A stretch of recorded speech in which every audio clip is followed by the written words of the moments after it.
పెంచాలి అన్నట్టు చేసుకోవాలి. దీనికి ఇది నిరంతర ప్రక్రియ. ఇది లేకుండా మిగిలిన ఏమి జరగదు. నేను శ్రీకాకుళం క్రీడా నుంచి వచ్చానండి. నా పేరు రాజు అండి, చైర్మన్ అండి. మాకు ఒక 2 days అంటే ఫస్ట్ వీక్ అనుకుంటున్నాను ఎక్స్పెక్ట్. ఫస్ట్ వీక్లో వచ్చేసి సుబ్బరాజు గారు వైజాగ్ చాప్టర్ నుంచి కోడేగా శ్రీకాకుళంలో 65 మెంబర్స్ ఉన్నారండి. వెల్నెస్ 65 మెంబర్స్ ఉన్నారండి. కానీ అప్పటి వరకు ఎన్రోల్ అయ్యే మెంబర్స్ మాత్రం 10 మెంబర్స్ ఉన్నారండి క్రీడా శ్రీకాకుళం. ఆ రోజు ఒక 2 days ముందు నుంచి మేము యాక్టివిటీ కోసమని SMS ఇవన్నీ 22 మెంబర్స్ వరకు అటెండెన్స్ వచ్చిందండి. సుబ్రాజ్ గారు వచ్చారు, ప్రెసిడెంట్ గారు వచ్చారు, వైజాగ్ చాప్టర్ నుంచి చైర్మన్ గారు వచ్చారు, ప్రెసిడెంట్ గారు వచ్చారండి, కోటేశ్వరరావు గారు వచ్చారండి, సెక్రటరీ గారు, క్రీడా Visakha. At the same time అండి అదే మీటింగ్లో 10 సర్టిఫికేట్స్ మేము ఇష్యూ చేసామండి న్యూ మెంబర్స్కి. 15 మెంబర్స్ కాకుండా న్యూ మెంబర్స్కి 10 సర్టిఫికేట్స్ ఇష్యూ చేసామండి.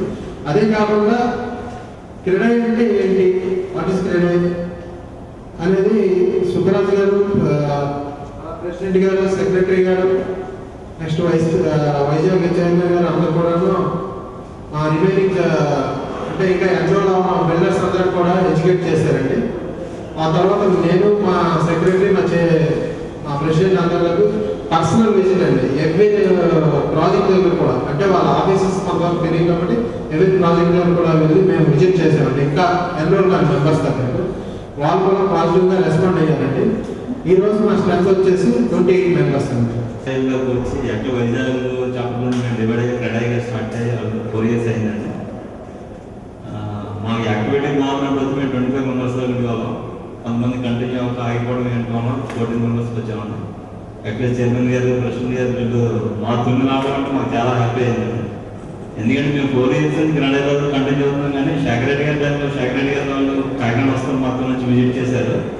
కానీ ఇలా మెంబర్స్ అంటే మీటప్పుడు ప్రెసిడెంట్ గారు, సెక్రటరీ గారు వస్తున్నారంటే మా మెంబర్స్ అందరూ చాలా హ్యాపీ ఫీల్ అయ్యారండి.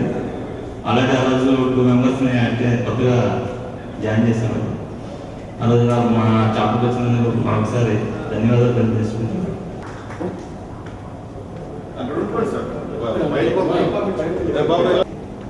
అందరికీ నమస్కారాలండి.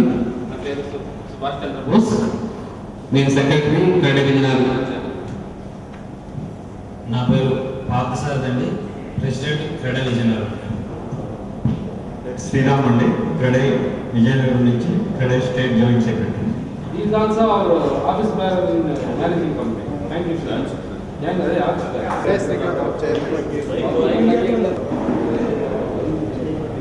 అందరికీ నమస్కారం అండి. నా పేరు ఈశ్వర్ అండి, క్రీడా శ్రీకాకుళం సెక్రటరీ.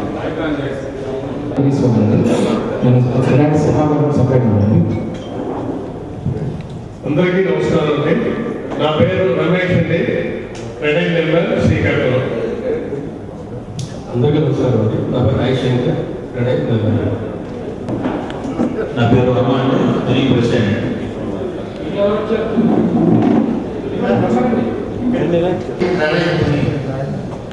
అందరికీ నమస్కారం.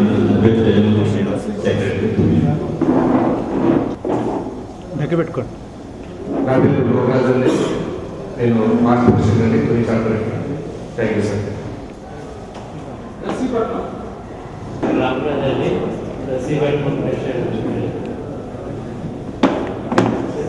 అందరికీ నమస్కారం. అందరికీ నమస్కారం అండి. నేను నర్సీపట్నం మెంబర్ అండి. చైర్మన్ క్రీడా విశాఖ. నమస్కారం అండి. నా పేరు Ramakrishna, president Visakhapatnam secretary. Thank you sir.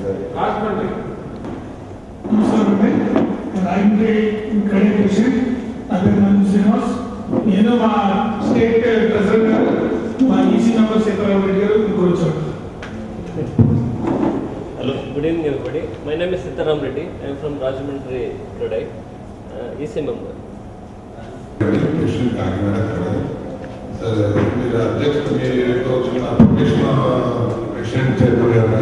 Sir next managing committee meeting Kakinada పెడదాం అనుకుంటున్నాం. అది పర్మిషన్ డిసెంబర్లో. పర్మిషన్ డేట్ 26 ఇస్తాం సార్.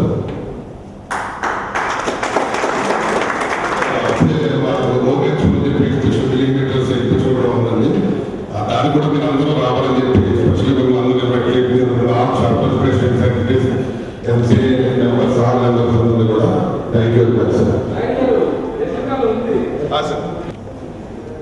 దగ్గర పెట్టుకోండి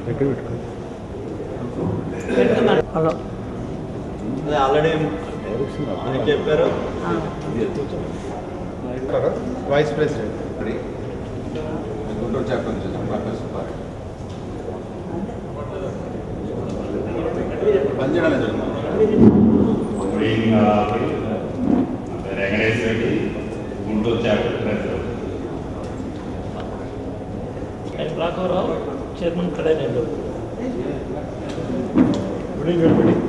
రామకృష్ణ ప్రెసిడెంట్ కడై నెల్లూరు.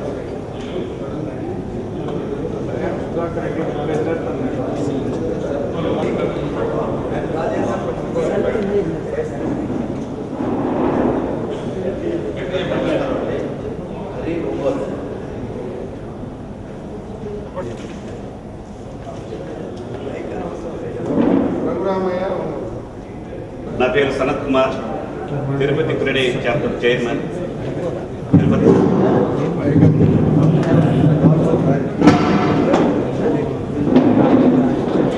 వర్మ అండి, మెంబర్ తిరుపతి. శ్రీనివాస్ చౌదరి అండి, తిరుపతి. ముగ్గురు వచ్చామండి.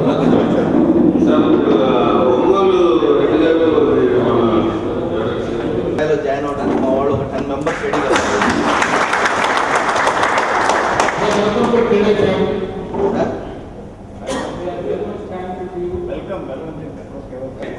జనరల్ సెక్రటరీ క్రీడాయి కర్నూలు, మాతో పాటు వెంకటరెడ్డి ప్రెసిడెంట్ కూడా వచ్చారు. అత్యవసర సమావేశం అంటే వెళ్ళారు. తర్వాత ఇంకొక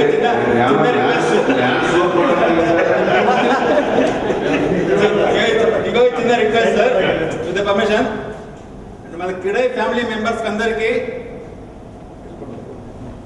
మెంబర్షిప్ సర్టిఫికెట్ కానీ స్టిక్కర్స్, కార్లో అతికిచ్చే స్టిక్కర్స్ కానివ్వండి, యూనిఫామిటీ ఒకేసారి ఆర్డర్ చేసేసి అంటే ప్రతి సెంటర్కి 150 ప్రింట్ చేయడం అంటే నాట్ పాసిబుల్.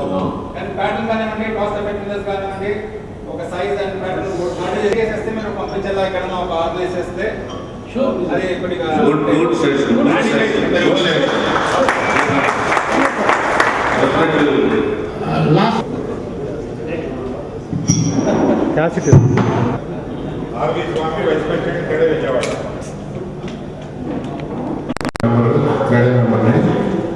అది బైపాస్ చిన్న ఆపరేషన్స్ అని అనుకుంటున్నాను. మీకు ఎట్లా సంభవిస్తే అట్లా చేయండి. ఈ పాయింట్ నెంబర్కి to act as arbitrator for settlement of dispute between member and members, non-members, flat purchasers and other type. May continue to the level also. ఇంతకు ముందు లాస్ట్ ఎంసీ మీటింగ్ లో కూడా కొంతమంది మాకు రిటర్న్ గా వాళ్ళు 168 జీవో మీద కొన్ని ప్రాబ్లమ్స్ ఫేస్ చేస్తున్నారు లోకల్ చాప్టర్స్ లో. దాన్ని అక్కడ ఉన్న కమిషనర్స్ కానీ వేరే వాళ్ళు కానీ వాళ్ళ ఇంటర్ప్రిటేషన్స్ చాలా డిఫరెంట్ గా ఉండడం జరుగుతుంది అని చెప్పి రాజమండ్రి వారు కూడా మాకు రిటర్న్ గా రాసిచ్చారు. శ్రీనివాస్ గారు, ప్రెసిడెంట్ శ్రీనివాస్ గారు, నేను మీకు రిక్వెస్ట్ చేసేది ఏంటంటే ఈ 168 జీవో మీద కూడా మేము కొన్ని రికమెండేషన్స్, సజెషన్స్ దాని ఏది అని చెప్పేసి ప్రిపేర్ చేయడం జరిగింది.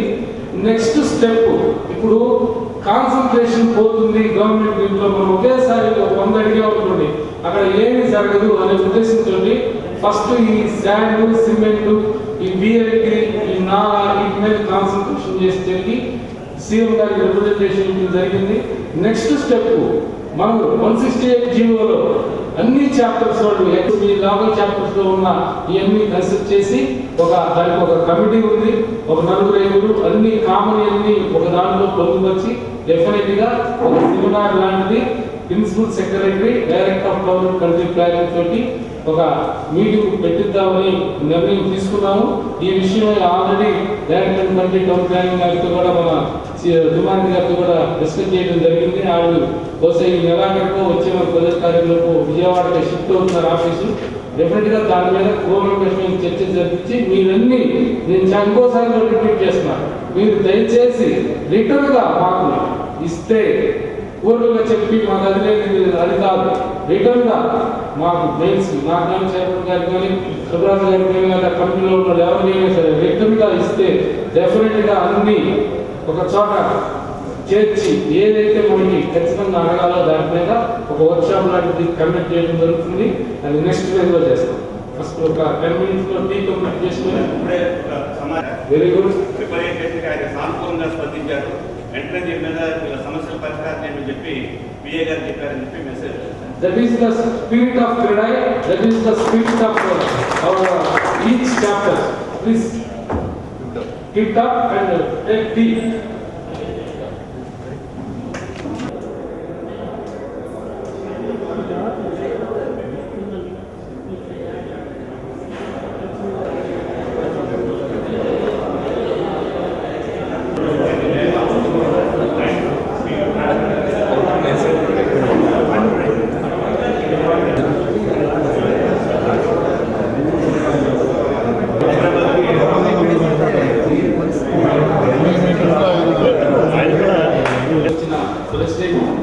ఎవరైనా సరే వాళ్ళ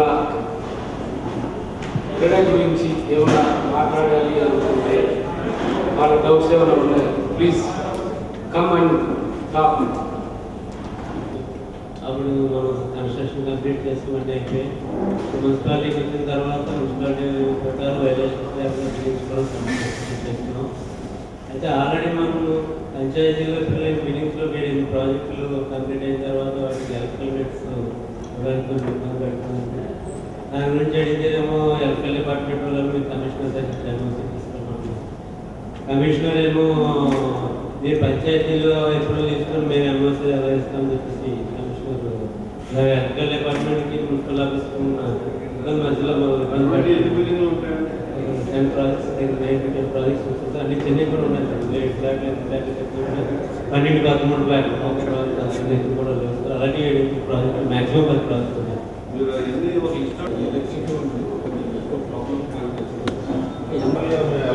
నష్టపెట్టి కూడా పెట్టుకోవాలి. మొన్న ఆంజనేయ మళ్ళీ అటు రాలేక మళ్ళీ టైం సరిపోక రాలేకపోయాం.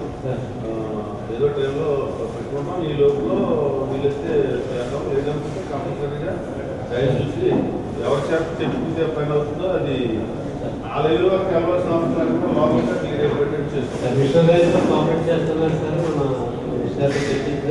ఆయన ఎలా చెప్పారంటే కంప్లీషన్ రిపోర్ట్ ఇస్తాం కాబట్టి అలాగే ప్లాన్ ఎప్పుడు నెంబర్ ప్రకారం పంచాయతీలో కూడా 3 crores కంప్లీట్ చేశారు. మేమైతే హౌస్ ట్యాక్సెస్ కూడా వేసేసామని చెప్పి అలా కంప్లీషన్ రిపోర్ట్ ఇస్తాం. కానీ ఏపీడీ మేము క్యాల్కులేట్ చెప్పకూడదు. ఆయన కూడా కరెక్ట్ అయిన పంచాయతీ బిల్లులోనేమో ఆల్ మినిస్టర్ ఐదు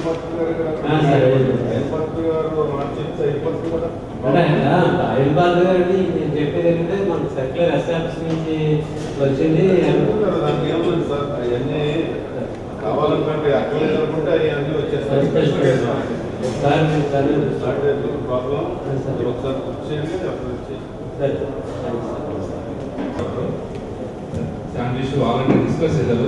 కాకపోతే శాండ్లో ఇంకో ప్రాబ్లం కూడా రాబోతుంది. నాకు తెలిసిన విషయం ఏంటంటే గవర్నమెంట్ పాలసీ అనౌన్స్ చేసినా సరే ఇంతకుముందు ఎవరైతే కాంట్రాక్టర్స్ ఉన్నారో శాండ్ రీసెస్ పట్టుకొని they are preparing to go to high court. Because ఎందుకంటే వాళ్ళ దగ్గర గవర్నమెంట్ దగ్గర వెళ్ళే అమౌంట్స్ ఇంకా ఉన్నాయి. వీళ్ళకి ఏంటంటే కొన్ని రీచెస్ మధ్యలోనే ఆపేసి వాడు అమౌంట్ కూడా రిఫండ్ చేయలేదు, కట్టిన అమౌంట్ కూడా. సో ఇమీడియట్గా పాలసీ అనౌన్స్ చేసినా సరే మేము అమౌంటే హైకోర్టుకి వెళ్ళిపోతాము. ఒక రోజు కూడా పాలసీ ఇమీడియట్లీ జీవో రావడం నెక్స్ట్ మూమెంట్ కోర్టుకి వెళ్తాము. మీరు ఇంకా ఇటువంటి ఇబ్బంది ఫేస్ చేయాల్సి వస్తుంది అని చెప్పారు. జస్ట్ ఇన్ఫర్మేషన్ కోసం చెప్తాను నేను. తర్వాత నా మీటింగ్ జరిగినప్పుడు బీపీఎస్ అప్లికేషన్స్ గురించి మాట్లాడాము. ఇక్కడ ఏంటంటే బీపీఎస్ అప్లికేషన్ విజయవాడలో మొత్తం అమౌంట్ అంతా కట్టాము, అన్ని పేపర్స్ సబ్మిట్ చేసాము. కానీ వాళ్ళు ప్రాసెసింగ్ చేయకుండా పెండింగ్ పెట్టేశారు. తర్వాత గవర్నమెంట్ ఏమో లాస్ట్ మే నుంచి ప్రాసెసింగ్ చేయకుండా ఆపేసింది. సో ఆ అప్లికేషన్స్ అన్నీ అంతే పెండింగ్ ఉన్నాయి. వాళ్ళు రిటర్న్ చేయలేదు, మన దేశంలో లేదు, ప్లస్ అమౌంట్ కూడా మనకి అప్లికేషన్స్ అంటే ఎప్పుడు అప్లై చేసిన పాత 2007 డిసెంబర్ అప్పుడే ఎప్పుడే అన్ని టైం ప్రకారం అదే వాళ్ళు ఇచ్చిన డేట్ ప్రకారం డెడ్ లైన్ ప్రకారం అన్ని అమౌంట్స్ కట్టడం కానీ అప్లికేషన్ సబ్మిట్ చేయడం కానీ వాళ్ళ పేపర్ సబ్మిట్ చేయడం అన్నీ జరిగింది. కానీ వాళ్ళ డిలే వల్ల వాళ్ళు ప్రాసెసింగ్ చేయకుండా అయితే కన్సెంట్ అథారిటీ లేదు సంతకం పెట్టడానికి కానీ పక్కన పెండింగ్ పెట్టేసి వాళ్ళ సైడ్ ప్రాబ్లంలో ఆగిపోయిన అప్లికేషన్స్ లేదు. సో మన సైడ్ చాలా ఉన్నాయి, ఇక్కడ విజయవాడలో చాలా వాళ్ళలో కంప్లీట్ అయినటువంటి బిల్డింగ్స్ ని డీపీఎస్ లో రెగ్యులరైజ్ చేయాలి. దానికి ఇంటర్ప్రిటేషన్ ఎట్లా అంటే అప్పటికి స్లాబ్ కంప్లీట్ అవ్వాలంటే కనీసం మీకు ఆగస్టులో ప్లాన్ అప్రూవల్ కావాలి కదా. Prior to August plan approval ఉన్న ప్రాజెక్ట్స్ ని మేము చేస్తామని చేసి సెప్టెంబర్ ఆ ప్రాంతాల్లో ఇక్కడ జులై కట్ ఆఫ్ డేట్ తీసుకున్నారు. జులై లోపల ఉన్న అప్లికేషన్స్ అంతే చెప్తున్నాం కదా, ఆ జులై తర్వాత కాదు. సో ఇదొకటి టేకప్ చేయాలని కోరుతున్నాను. ప్లాన్ అప్రూవల్ పెడితే మినిమం 5-6 నెలలు పడుతుంది సార్. కార్పొరేషన్లో కానీ అర్బన్ డెవలప్మెంట్ అథారిటీలో కానీ ఎక్కడైనా సరే ఇది చాలా ఇబ్బందికరంగా ఉంది. తర్వాత వచ్చేసి ఈ సీవరేజ్ ఒకటి చాలా ఇబ్బంది పెడుతున్నారు డిపార్ట్మెంట్ గారు. మైన్స్ వాళ్ళు నోటీసులు అంటే డ్యూరింగ్ ది కన్స్ట్రక్షన్ పీరియడ్ తప్పనిసరిగా పడుతున్నాం. మరి మిగిలిన